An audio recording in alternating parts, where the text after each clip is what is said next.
Olá, amigos do Correio Cast. Estamos aqui em mais um episódio nesse mês de maio, mês das mães. Eu convidei a minha amiga, minha comadre, advogada, trabalhou no Correio Sudoeste, muita gente vai lembrar dela, que é a Daniela Carvalhais Pinto Valente, né? Hoje ela é advogada, coisa mais boa, né, gente? Foi foquinha lá do Correio. Ai, que saudade, hein, Dani? Oxe. E hoje ela vai falar pra gente dos direitos da maternidade e os direitos das mulheres, né? É um tema que dá muita polêmica, tem muita dúvida. Aqui em Guaxupé, eu sei de empresas que não cumprem a legislação, né? Então, vamos ficar de olho aí, pessoal, manter os direitos das mamães.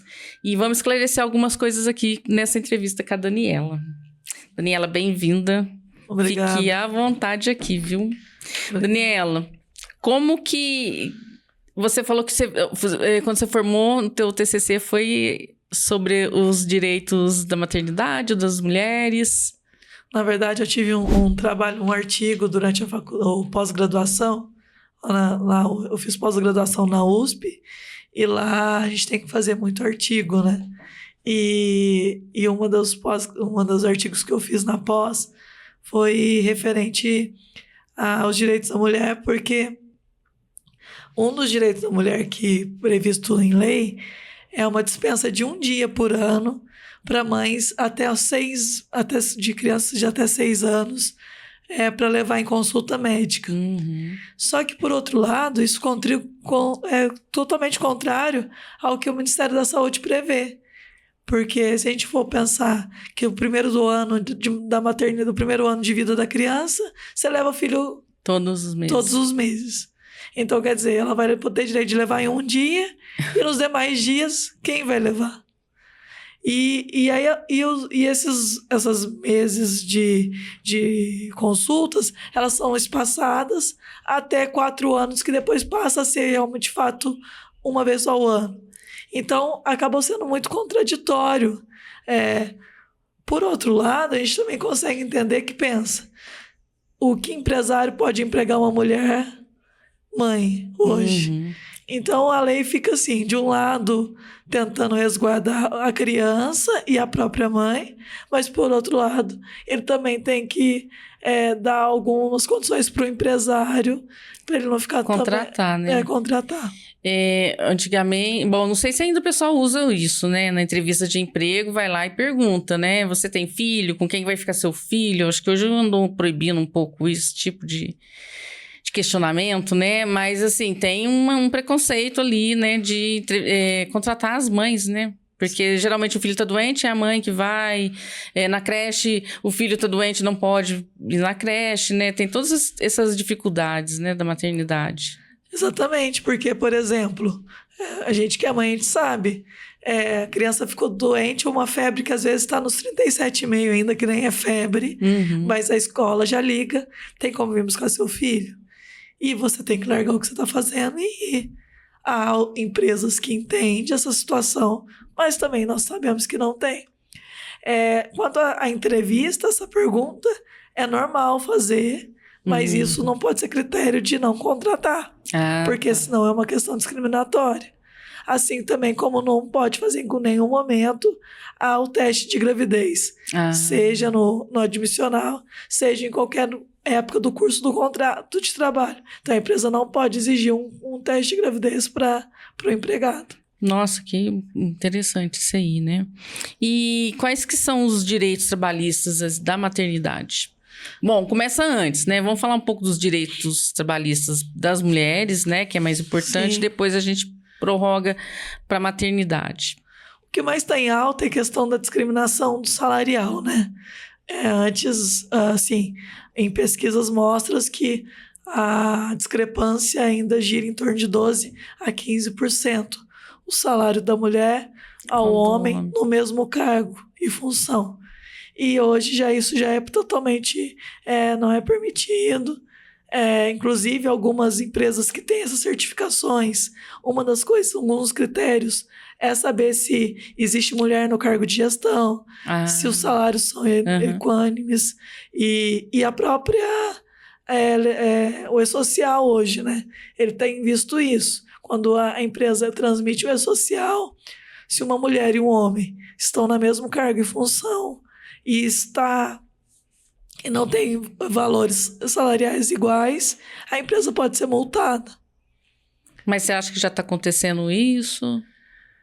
Por conta do E-Social, eu creio já está começando esse ano, essa né? fiscalização. O social começou esse ano, praticamente. O social ele vem numa crescente, né? Porque são etapas de exigência. Então, faz uns 5 anos que...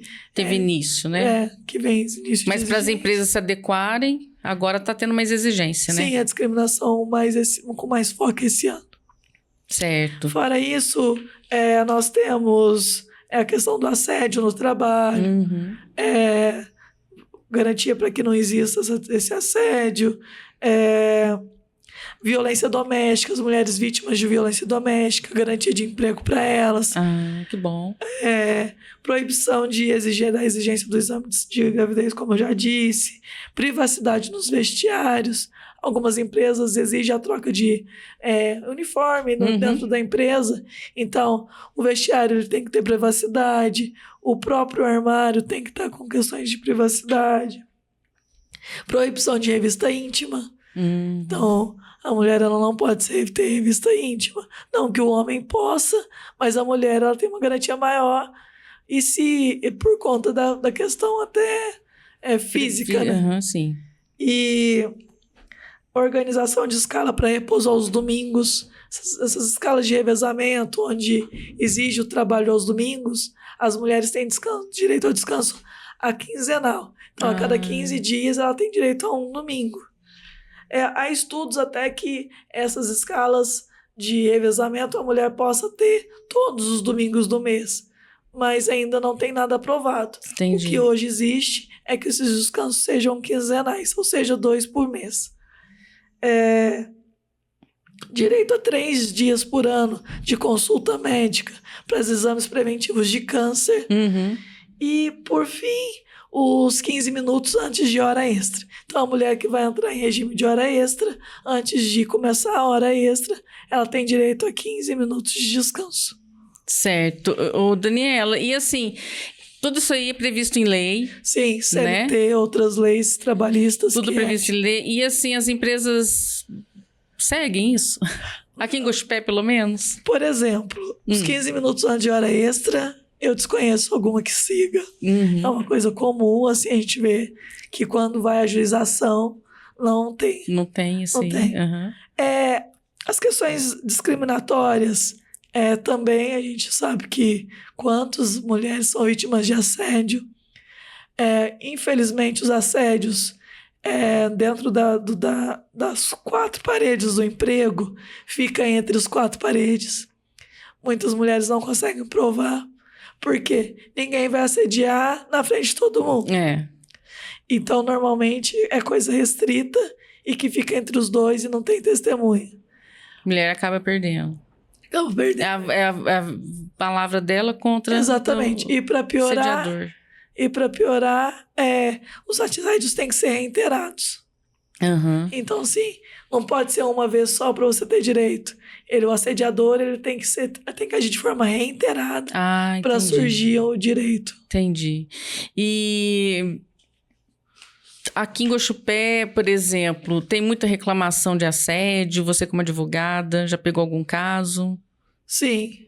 Né? Porque às vezes a mulher também não denuncia com medo de perder o emprego, né? O assédio moral, o assédio sexual ou moral para a mulher ainda está engatinhando, vamos dizer assim. Nós temos muito estudo, mas as mulheres ainda, da mesma forma que tem medo de denunciar uma violência doméstica.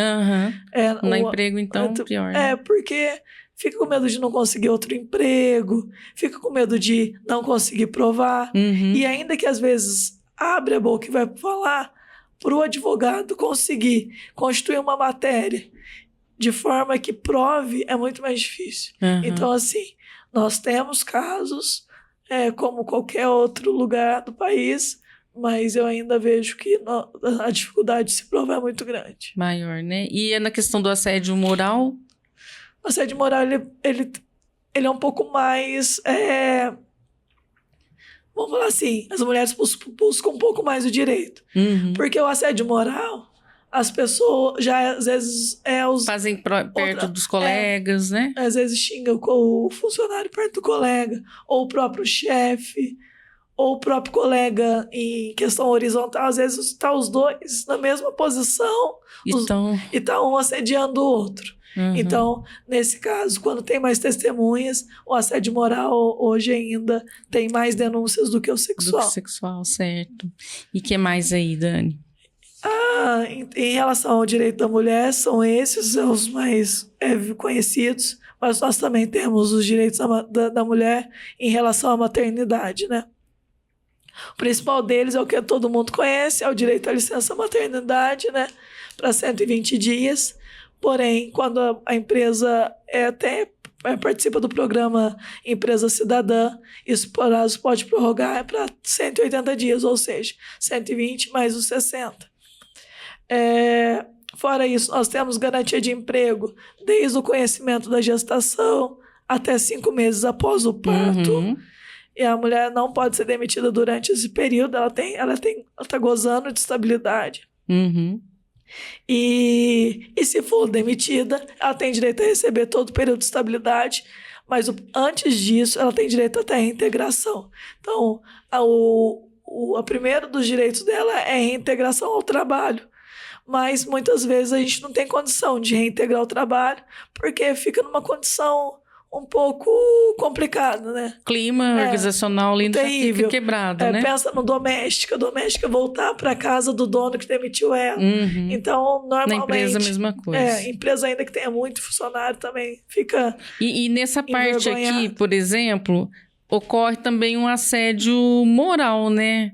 Aí, de repente, vamos supor um caso, né? A empresa contratou a moça, passou uns meses, ela ficou grávida, e aí tem que ter todos os direitos dela. Sim. E começa, às vezes, algum assédio moral, tanto do contratado, né? Do contrato da empresa, quanto até dos colegas, né, que trabalham, né? Sim. Às vezes faz uma chacota, ficou grávida, agora tá faltando muito, tem esse tipo de situação, né? Sim. Isso aí também acaba ferindo o direito, né? É o assediador versus ao assediado, né? Isso. E aí qualquer coisa nesse sentido cabe o direito ao dano moral. Dano moral, no caso. Da mesma forma que se ele for demitido, além da estabilidade, talvez ele tenha direito até ao dano moral por dispensa discriminatória.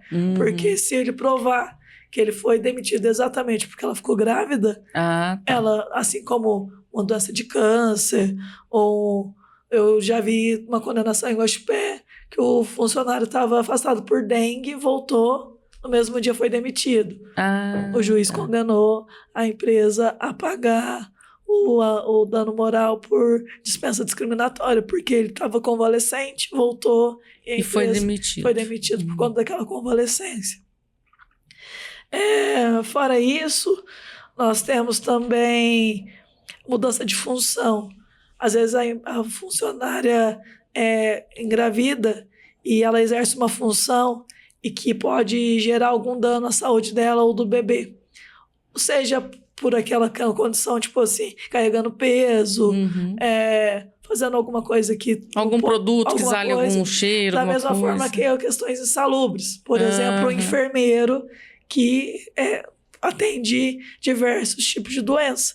Então, essas funcionárias gestantes, elas precisam ser afastadas do trabalho dela. E aí, com isso, ela tem que... Ela pode tanto ser afastada se caso a empresa tenha uma atividade que ela possa exercer com segurança, tanto para ela quanto para o bebê. Mas, em último caso, não conseguindo, ela pode ser afastada do local de trabalho dela, vai ficar em casa, como se ela estivesse recebendo auxílio maternidade, até ela receber... finalizar tudo. Até ela ter o bebê e tudo mais. E aí, como que faz para fazer esse pedido de troca de função? Tudo isso é questão de médico. O médico que faz a autorização. Sim. Algumas situações, por exemplo, A mulher gestante na enfermagem nem necessita de pedido, porque já é uma condição já pacificada. Mas outras não, de repente precisa de um pedido médico. Há empresas que às vezes a própria pessoa fala, olha, eu não posso ir lá naquele lugar porque tem muita poeira e o médico disse que não pode. Alguns chefes acreditam aquilo como verdade e já fazem. Já faz alternativa. Mas já sabemos que tem algumas empresas que nem com pedido médico faz, né? Então, nossa, aí tem que entrar na justiça para pedir o direito. É complicado. E aí, o que a gente tem aí de direito? Aleitamento materno, né? Que a mulher tem direito a 2 períodos de 30 minutos até os 6 meses de idade da criança. Então, assim, ela volta com 4 meses de vida da criança. Então, até os 6 meses, ela tem 2 períodos de 30 minutos para dar o aleitamento. Ainda que o Ministério da Saúde prevê que o aleitamento materno é até os 2 anos, a CLT ela só vai dar direito à mulher até os 6 meses, por entender que 6 meses é a alimentação exclusiva do leite. E depois a criança pode alimentar de outras coisas. Mas também é um direito que, assim, só no papel, né? Algumas vai estender ou sair mais cedo, ou na hora do almoço. Tá. Às vezes organiza na hora do almoço. Sei lá, tem 1h30 de almoço. Aí passa a ter 2. E às vezes está acostumado a sair 5h30, autoriza sai às 5. Mas não faz no meio do trabalho, né? No meio, organiza isso já com as interjornadas, né? Fora isso, aborto espontâneo. Nós temos direito a 2 semanas de repouso para caso de aborto espontâneo. O dispensa de horário de trabalho pelo tempo necessário, isso é o tempo necessário para a realização de no mínimo 6 consultas e exames. Então, isso é mínimo.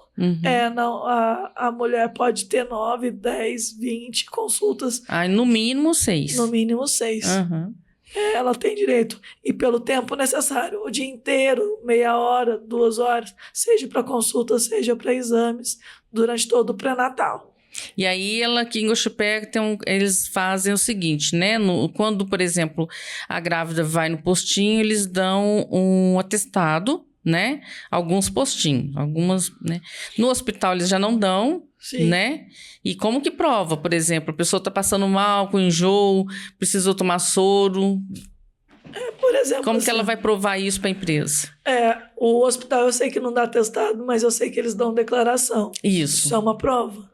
Mas e tem empresa que não aceita a declaração aqui em Guaxupé. Mas nós temos que entender que ela tem direito dela. É o direito dela, então ela tem que exigir isso da empresa. Um direito Tô com a declaração, e a questão, o motivo é a gestação. Sim. Então, independente. Eu, como advogada de empresa, eu não falaria para descontar, não. Eu daria o direito. Porque é uma coisa tão mínima, né? Que não tem. Uma questão até da época da gestação é uma questão tão bonita para a mulher, né? E que se a empresa participar de forma exemplar, acho que a mulher leva até isso como uma gratidão, né? Lógico, nossa. E para exercer isso traz retorno. Um funcionário fala assim, funcionário satisfeito, ele produz muito. Sim. Um funcionário insatisfeito, ele não produz nada e ainda pode gerar prejuízo para a empresa. Lógico. Então, assim... E vai ficar procurando sempre alguma coisa para estar faltando, para... Exatamente. Acaba prejudicando, né? Entre nós no direito lá e nos bastidores das audiências, a gente vai ver que 100% das pessoas que ajuizam ação é porque tem alguma mágoa do ex-patrão. Não existe um funcionário que não é por conta de mágoa. Às vezes ele nem sabe que direito ele tá querendo. Na sexta-feira eu tive um caso que ela não queria saber quanto ela ia ganhar, não. Ela só queria o pedido de desculpa do patrão. Pedido de desculpa? Olha aí. E o patrão? Lógico que não deu, ele preferiu pagar. Preferiu pagar? Nossa, que coisa. Triste, né? Então, assim, vai do que o patrão pensa, né? Eu acho que hoje a gente tem que ter a questão humanitária. Nós temos empregados que, infelizmente, não são tão bons, não têm boas atitudes, não temos. Mas homens também temos alguns empregadores que a gente são sabe, exemplares, né? Sim. E... No caso do auxílio creche obrigatório, como que funciona essa lei? Funciona assim, a empresa ela, com mais de 30 mulheres, ela tem que ter um local apropriado para amamentação. Ou um convênio com alguma creche. E se no caso de não ter nenhuma das duas situações, ela precisa fazer o reembolso creche. Que daí é pagar um valor até determinada idade para as mães que já entendem, vista que ela não deu um local para amamentação e não fez convênio com creche. Mas aí, nesse caso aqui, barra muito com a disponibilidade das creches, né? Por exemplo, aí de novo aqui vão trazer o caso para Gospé, Sim. Né? Não sei como que tá hoje as creches, se tem alguma lista de espera ou não, mas aí como que a empresa vai fazer isso para garantir essa creche, essa licença creche? Eu conheço algumas empresas que fazem esses convênios de 5 vagas, 2 vagas, 3 vagas. Já faz direto. Principalmente porque, por exemplo, que nós temos 3, eu acho que, salvo me engano, 3 creches que não são totalmente subsidiadas pela prefeitura, não são municipais. Elas possuem convênio e são entidades que mantêm. Tá. E aí algumas empresas fazem alguns convênios, 2 vagas, então, empresa do tal creche, 3 vagas em outra, 10 em outra, e mantém, de alguma forma, subsidia para isso. Algumas empresas optam por isso. Outras optam por pagar porque não conseguem.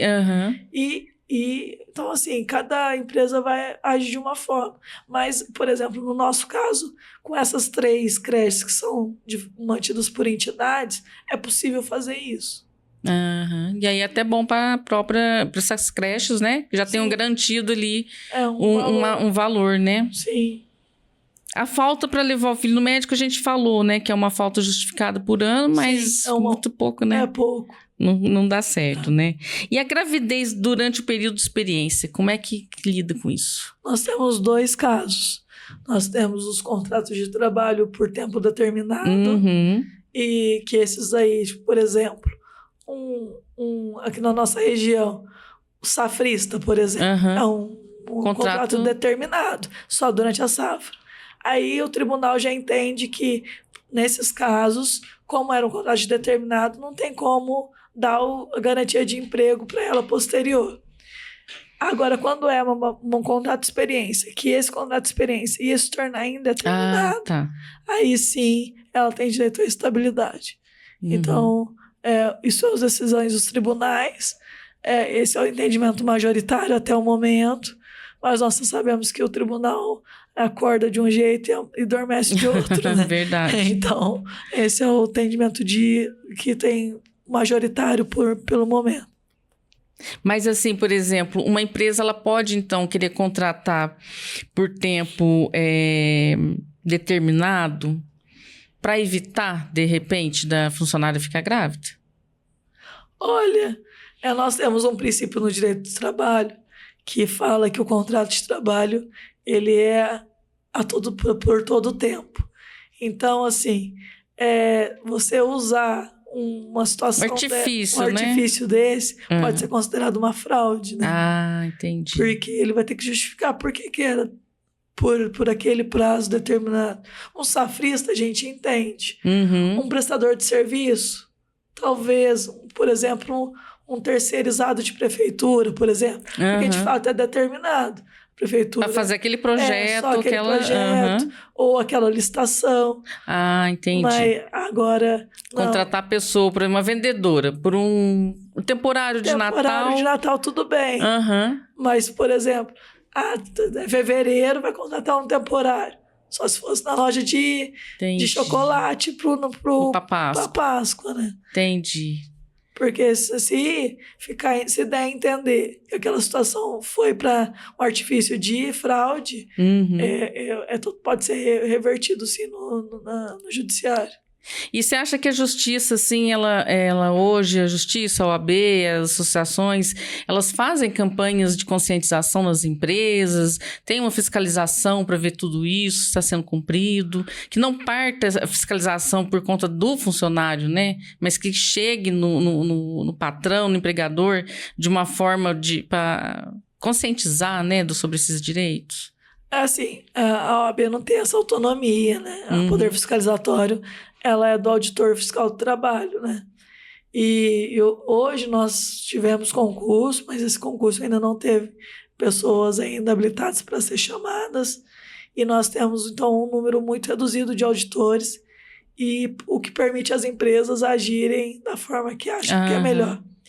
Mas nós temos visto algumas empresas da nossa região serem fiscalizadas de N motivos, seja por maquinário inapropriado, seja por contratação de menor em local insalubre, e seja em fiscalização em documentação também.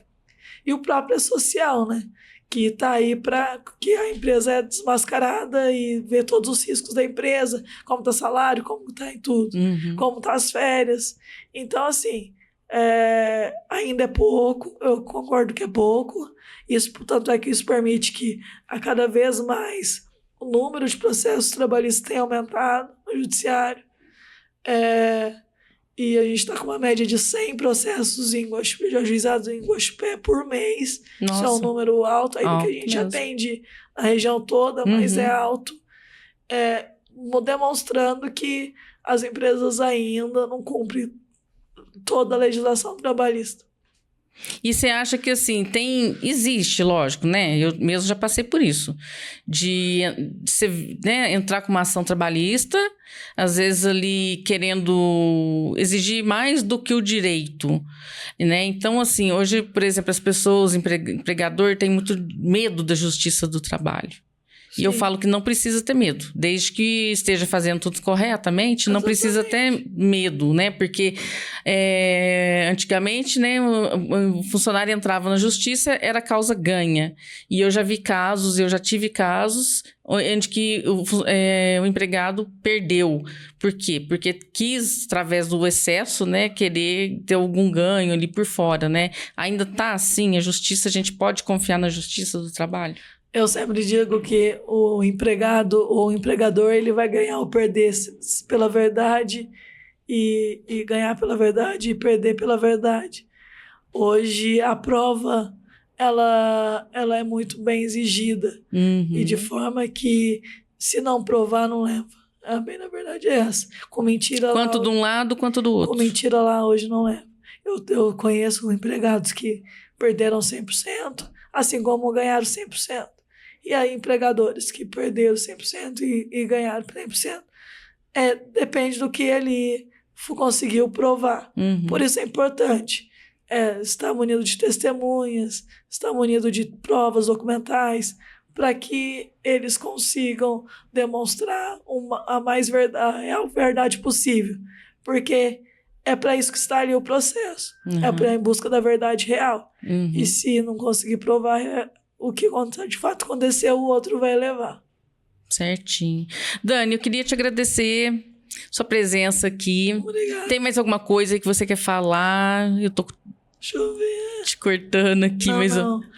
O único que é importante também falar é que hoje a gente tem o teletrabalho, né? É verdade, teletrabalho. O teletrabalho ganhou o mercado, né? Depois do Covid, né? Principalmente o mercado brasileiro, e as empresas começaram a aceitá-lo mais, né? Porque antes achava que o funcionário ia ficar em casa descansando, né? E não trabalhando.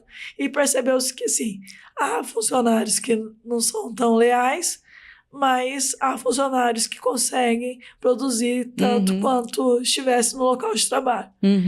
E hoje existe uma lei que pede a prioridade da mulher que tenha filhos até 6 anos ou deficientes de qualquer idade. Então, quando a empresa vai escolher o funcionário para ir para teletrabalho, a lei exige essa prioridade para esses dois casos. Interessante, muito bom. Principalmente parte de escritório, né? Sim. Né? Que às vezes não precisa estar ali presencial. Muito bom, então. Ô, Dani, mas então, de novo, né? Eu te agradeço. Espero que seja a primeira de muitas outras entrevistas. Essa área é uma área que eu tenho certeza que o pessoal gosta muito, tem muitas dúvidas, né? Quem tiver dúvida também pode estar mandando aqui pra gente algumas perguntas, depois a gente vai ver se a Daniela consegue responder. E, assim, né? Os direitos estão aí, né, gente? A gente tem que cumprir e tem que exigir também, Sim, né? sim. Tem o direito tanto do trabalhador quanto dos empregados. Os empregadores, né? Dos empregadores, verdade. Isso, então eu peço desculpa pela voz, hoje não foi um bom dia, né? Porque a voz ainda está meio comprometida, mas eu fico à disposição das pessoas que tenham dúvida. Mande as dúvidas para cá, que a gente agenda o horário é até bom, né? Que daí tem o tema, né? Isso. E aí já desperta mostra o interesse dos telespectadores. Então, o próximo a gente pode fazer mais para frente os direitos dos pais, Sim. né? De pessoas que adotam, né? Então, tem o direito, né? Tem muita coisa, né? Pra gente conversar, né? Tá certo. Então, Dani, obrigada, valeu. Até mais.